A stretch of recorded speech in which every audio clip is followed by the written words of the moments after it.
আসসালামু আলাইকুম বন্ধুরা, কেমন আছেন সবাই? আশা করি সবাই ভালো আছেন। আজকে আমরা শুনবো ছোট্ট মিনির গল্প। সবুজে ঘেরা একটি শান্ত গ্রামে থাকত ছোট্ট একটি সাদা বিড়াল। তার নাম ছিল মিনি। সারাদিন এদিক সেদিক ঘুরে বেড়াতো, প্রজাপতির পেছনে দৌড়াতো আর মাঝে মাঝে পুকুর পাড়ে বসে মাছের নড়াচড়া দেখত।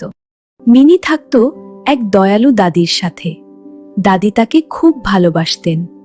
একদিন দুপুরে হঠাৎ আকাশ কালো হয়ে এলো, ঝড় আসার আভাস পাওয়ালো। দাদি তখন ঘরের ভেতর ব্যস্ত ছিলেন। মিনি খেলাধুলা করতে করতে কিছুটা দূরে চলে গেল। তখন হঠাৎ বৃষ্টি শুরু হলো। বৃষ্টি দেখে মিনি বাসার দিকে দৌড় দিল।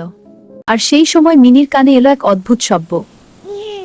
শব্দটা যেন ভাঙা ঘরের দিক থেকে আসছে। তারপর মিনি আস্তে আস্তে সে ভাঙা ঘরে ঢুকলো।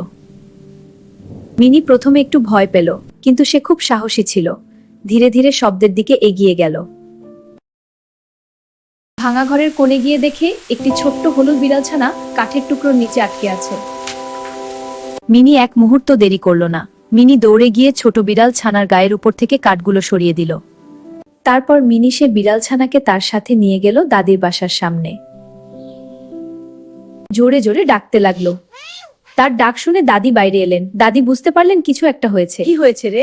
দাদি বিড়াল দুটিকে কোলে করে ঘরে নিয়ে এলেন, শুকনো কাপড় দিয়ে মুছে দিলেন এবং একটু দুধ খাওয়ালেন। সেদিন থেকে হলুদ বিড়াল ছানাটিও দাদির বাড়িতেই থাকতে শুরু করলো।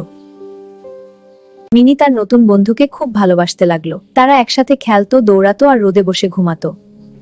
গ্রামের সবাই জানলো মিনির সাহসিকতার কথা। মিনি শুধু মিষ্টি নয়, সে খুব সাহসীও। মিনি খুব সাহসী। মিনি সেদিন বুঝেছিল সাহস মানে ভয় না পাওয়া নয়, ভয় পেয়েও ভালো কাজ করা।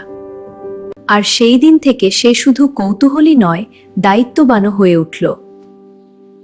সেদিন মিনি বুঝল সাহস মানে ভয় না পাওয়া নয়, ভয় পেয়েও ভালো কাজ করাকেই সাহস বলে। এরকম মজার মজার গল্প শুনতে লাইক, সাবস্ক্রাইব এন্ড ফলো করে আমাদের পাশে থাকো।